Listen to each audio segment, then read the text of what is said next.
Hello everyone, ज्योतिष creativity चॅनलमध्ये आपलं स्वागत आहे। आज मी बनवलेली आहे पनीरची भाजी आणि त्यासोबत पालकचे पराठे।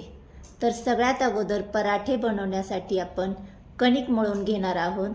तर त्यासाठी इथे मी 2 वाट्या गव्हाचं पीठ घेतलेलं आहे, आलं लसूण पेस्ट आणि पालकची प्युरे यामध्ये घालून घेतलेली आहे। पालक हा मी ब्लांच करून त्याची प्युरे करून घेतलेली आहे। कच्ची पालक जर घातली तर त्यामध्ये जो उग्र वास असतो तो मला आवडत नाही, त्यामुळे मी इथे ब्लांच करून घेतलेला आहे। आणि काही बेसिक असे मसाले जसं की तिखट, हळद, चवीनुसार मीठ आणि ओवा आणि सफेद तीळ यामध्ये घालून मी याची कणिक मळून घेणार आहे। शक्यतो त्या प्युरेमध्येच आपल्याला कणिक मळून घ्यायची आहे। जर अगदीच गरज वाटलीस तर थोडंसं पाणी यामध्ये घालून घ्यायचे। मी थोडंसं पाणी यामध्ये घालून घेतलेलं आहे आणि इथे कणिक मी मळून घेतलेली आहे। कणिक पूर्णपणे मळून झाली की त्याला तेलाचा किंवा तुपाचा हात लावून 1-2 मिनिटं पुन्हा मळून घ्यायचे। आवडीप्रमाणे तेल किंवा तूप याचा वापर तुम्ही करू शकता।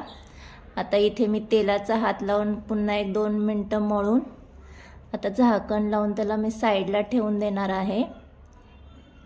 तोपर्यंत आपण इथे भाजीची तयारी करून घेऊयात। तर इथे मी 2 चमचे दही घेतलेलं आहे, त्यामध्ये माझे बेसिक मसाले म्हणजे चवीनुसार मीठ, हळद, तिखट, धना-जिरा पावडर आणि गरम मसाला घालून छान मिक्स करून घ्यायचे। त्यामध्ये आलं लसूण पेस्ट देखील घालून घ्यायची आहे। हे माझे बेसिक मसाले आहेत, मी मोस्टली हेच मसाले वापरते। जर तुम्हाला आवडत असतील तर तुम्ही आणखी मसाले यामध्ये ॲड करू शकता, पण मला जास्त मसाले यामध्ये आवडत नाही। यामध्ये म्हणजे कोणत्याही भाजीत जास्त मसाले मला आवडत नाहीत, नॉर्मली हेच मसाले मी वापरते। तर आता इथे आपलं छान मिक्स करून झालंय। इथे मी पनीर क्यूबमध्ये कट करून घेतलेत, ते यामध्ये मी मिक्स करून घेते आणि याला साईडला आपल्याला ठेवून द्यायचं आहे। इथे पनीर आपलं मॅरिनेट करून झाले, आता तोपर्यंत हे साईडला ठेवून देणार आहोत आणि आता आपण भाताची तयारी करून घेणार आहोत।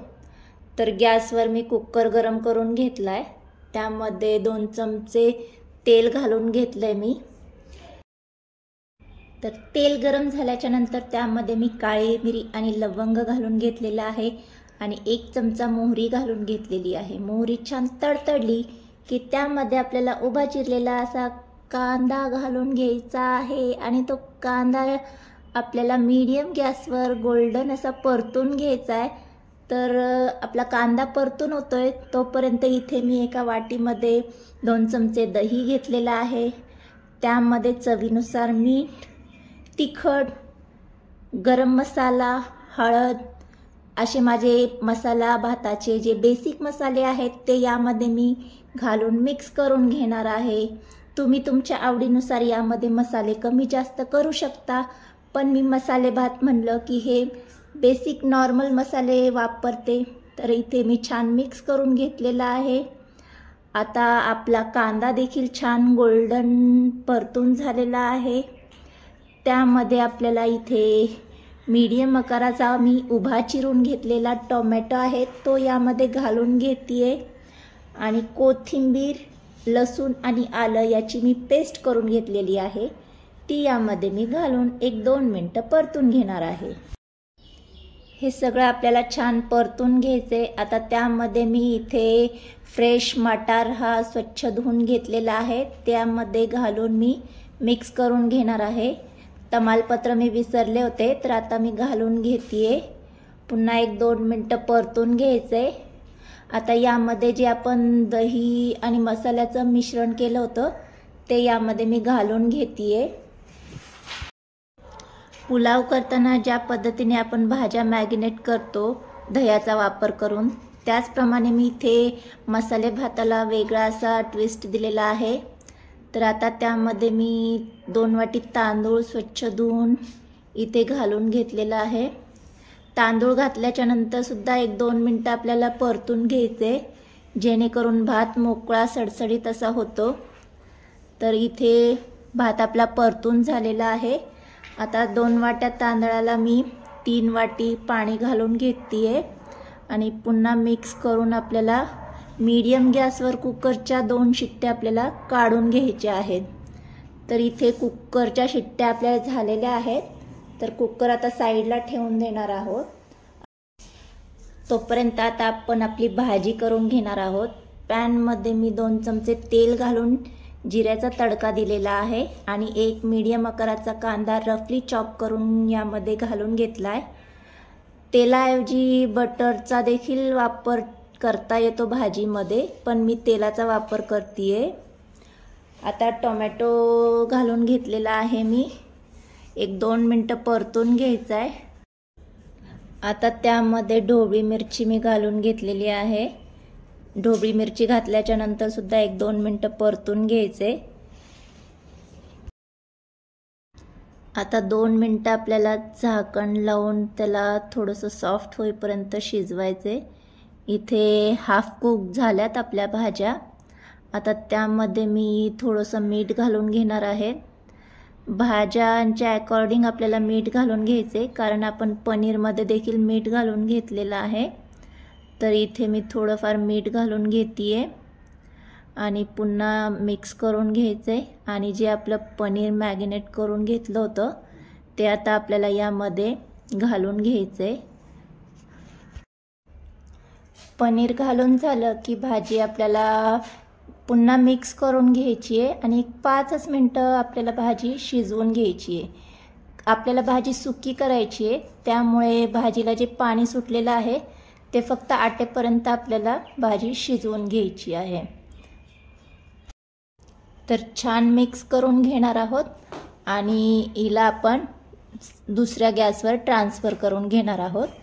आपली भाजी शिजतीये तोपर्यंत आपण आता आपले पराठे करून घेणार आहोत. इथे आपलं कणिक देखील सेट झालेलं आहे. तर आता आपण थोडंफार त्याला आणखी थोडंसं मळून घेणार आहोत आणि त्याचे छोटे छोटे बॉल्स करून घ्यायचे. ज्या आकाराचे तुम्हाला पराठे करायचे त्या आकाराचे पराठे करून घ्यायचे. आज मी स्क्वेअर पराठा करणार आहे. तर त्यासाठी सगळ्यात अगोदर पूर्णपणे आपल्याला पोळी लाटून घ्यायची आहे. तर थोडंसं कोरडं पीठ लावून मी इथे पोळी लाटून घेतलेली आहे आणि त्याला आतून लेयर्स येण्यासाठी मी तेल लावून घेते. तेलाऐवजी बटरनेही छान लेयर्स येतात पराठ्याला, पण मी आज तेलाचा वापर करणार आहे. काय ना, बटर खाऊन खाऊन घसा थोडासा खराब झाला आहे माझा, तर त्यामुळे मी तेलाचा वापर करते. तर भरपूर असे लेयर्स येण्यासाठी या फोल्ड करून घेतलेला आहे आणि पुन्हा कोरडं पीठ लावून आपल्याला त्याला हलक्या हाताने लाटून घ्यायचं आहे, जेणेकरून छान लेयर्स येतात. हलक्या हाताने लाटले की प्रेस दिला की ते चिटकतात आतून, तेवढे लेयर्स येत नाहीत.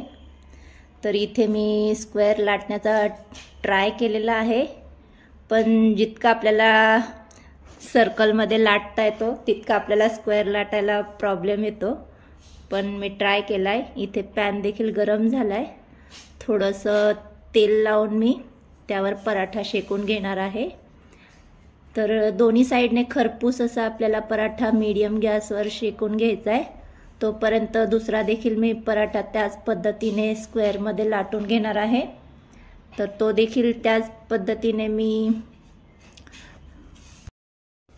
इथे फोल्ड करून घेतलेला आहे आणि मीडियम गॅसवर तो देखील आपल्याला खरपूस असा भाजून घ्यायचा आहे. पण बटरमध्ये जी मजा आहे ती तेलामध्ये तितकीशी येत नाही. पण काय करणार ना, घसा खराब असल्यामुळे तेलाचा वापर करावा लागतो. तर इथे आपले पराठे लाटून झालेत आणि हा देखील पराठा खरपूस असा आपला एक साईडने झालेला आहे. तर दुसऱ्या साईडने देखील तसाच खरपूस असा शेकून घेऊयात. तर आता आपला पराठा इथे तयार झालेला आहे. पहा, लेयर्स देखील छान आलेले आहेत आणि कलर देखील छान सुरेख गोल्डन असा आलेला आहे. तर इथे मी दुसरा पराठा देखील शेकून घेते आपली इथे भाजी देखील तयार झालेली आहे आणि आता आपला भात देखील झालेला आहे। तर कुकरचं झाकण काढून मी त्याला मिक्स करून घेतेय जेणेकरून तो एकजीव होऊन जाईल। तर आता आपण सर्व करून घेणार आहोत। तवा पनीरची भाजी आणि इथे मसाले भात आणि इथे मी कोशिंबीर बनवली होती। थोडासा उशीरच झाला होता त्यामुळे घाईघाईमध्ये थोडेसे मोठे मोठेच चिरून घेतलेले आहेत। यामध्ये मी काकडी टोमॅटो याचीच कोशिंबीर केली आहे आणि आपले गरमागरम असे पराठे, पालक पराठे। तर तुम्हाला ही आजची थाळी कशी वाटली नक्की कळवा आणि आवडली असल्यास रेसिपीला लाईक आणि चॅनलला सबस्क्राईब करायला विसरू नका। Thank you, bye bye.